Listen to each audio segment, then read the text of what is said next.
जय श्री राम। मेरा पिछला एपिसोड मैंने डाला था भरत जी के ऊपर कि हर घर में एक भाई भरत जैसा होना चाहिए। तो मैं भरत जी के ऊपर मैंने ये ऐसा इसलिए बोला कि अधिकतर आप देखें तो अगर घर में 4 बहनें हैं तो वो बहनों का प्रेम बहुत लंबे समय तक चलता है। लेकिन अगर 4 भाई हैं, 2 भाई हैं, 3 भाई हैं, तो वो शादियों के बाद ऐसा क्या होता है कि भाई-भाई में दूरियां बढ़ जाती हैं। तो कहीं न कहीं हम किसी के कहने में, किसी के बहकाने में आते हैं।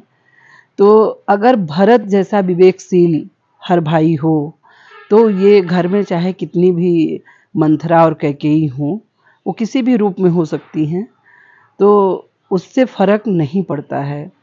ये ऐसा मैं सोचती हूँ कि एक भरत जैसा भाई घर में होना चाहिए। और उससे मैं प्रेरित होके मैंने 4 लाइनें लिखी हैं जो मैं आपके सामने सुनाऊंगी। तो इसमें जो लाइन है उसमें मैंने लिखा है, जब भरत सा हो भाई, जब भरत सा हो भाई, भाई के चरण पादुका की करें सेवकाई, जैसे स्वयं सिंहासन पर बैठे हो रघुराई, जैसे स्वयं सिंहासन पर बैठे हो रघुराई, भरत सा हो जब भाई। भाई भाई के प्रेम में न पड़े खटाई, भाई भाई के प्रेम में न पड़े खटाई, घर में चाहे मंथरा हो या हो कैकेयी माई, घर में चाहे मंथरा हो या हो कैकेयी माई, जब भरत सा हो भाई, जब भरत सा हो भाई। धन्यवाद। मैं रामचरितमानस की वो चौपाई आपके सामने पढ़ूंगी जो अधिकतर हमारे बोलचाल की भाषा में हम उसे यूज करते हैं। सुनहु भरत भावी प्रबल, बिलखि कहो मुनिनाथ, लाभ हानि जीवन मरण, जस अपयस विधि हाथ।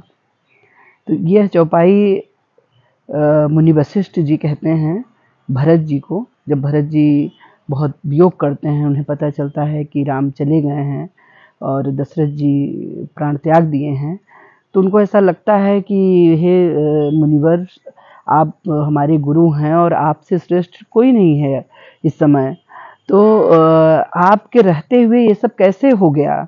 जिस मुहूर्त में भगवान को रामचंद्र जी को राज्याभिषेक होना था, वो उस मुहूर्त में बन चले गए, तो इसको आपने रोका क्यों नहीं। तो उस पर वशिष्ठ जी उस पर ये कहते हैं कि यह सब हे भरत सुनो, यह सब विधि के हाथ में है। हानि लाभ हमें, जैसे उदाहरण के लिए हम कोई बिजनेस व्यापार रोजगार करते हैं, तो जरूरी नहीं है, कभी कभी हम देख के करते हैं वो फलाना व्यक्ति ने किया हम भी यही करें, तो जरूरी नहीं है कि उसको उससे लाभ हुआ तो आपको भी होगा। कोई उसी बिजनेस से राजा बनता है, कोई उसी बिजनेस से रंक बनता है। तो ये सब विधि के हाथ में है। और जस अपयस, ये आप कितने भी अच्छे कर्म कर लो, कितना भी अच्छा आप कर रहे हो, लेकिन अगर विधाता ने आपको उसका यश नहीं लिखा है, उसका आपका नाम नहीं लिखा है, तो वो नहीं होगा। ये सब विधाता के हाथों में है। आप कोई व्यक्ति, मैं ऐसा अधिकतर मैंने देखा है कि घर परिवार में ही किसी ने पूरी जीवन अपनी लगा दिया, घर को परिवार को समेटने में, अपने लिए कुछ नहीं रखा, अपना तन मन धन, जैसे कहते हैं ना, तन मन धन सब अर्पण कर दिया, लेकिन आखिरी में उसे अपयश ही मिल रहा है, उसकी बदनामी हो रही है। बाहर भले लोग नाम करें, पर घर परिवार के लोग कभी संतुष्ट नहीं हुए, न उसके पत्नी से संतुष्ट हैं, न उसके बच्चों से संतुष्ट, न उससे संतुष्ट हैं। और वही कुछ लोग ऐसा कुछ भी न करें, उनके अंदर कुछ भी ऐसा नहीं है, लेकिन उसके प्रति वाहवाही है, उसके प्रति नाम हो रहा है। तो ऐसा कई बार ये देखा जाता है कि ये सब विधाता के हाथों में है, ये अपने हाथ में नहीं है। अगर विधाता को नाम करना होगा तो वो अच्छी संगत या अच्छे लोगों के उसमें आपको बैठा देगा कि आप जरा सा भी कुछ करेंगे तो वो आपका उसमें होगा। और ये भी सत्य है कि जब भी कोई जीवात्मा जन्म लेती है तो मृत्यु भी अपनी लिखवा कर लाती है। कब मरेगा ये नहीं पता है। अब आप सोचो कि हम इसके लिए बहुत सारा पूजा कर लें, बहुत सारा, हमें कभी मृत्यु ना आए, तो ये सत्य नहीं है। मृत्यु तो आनी ही आनी है।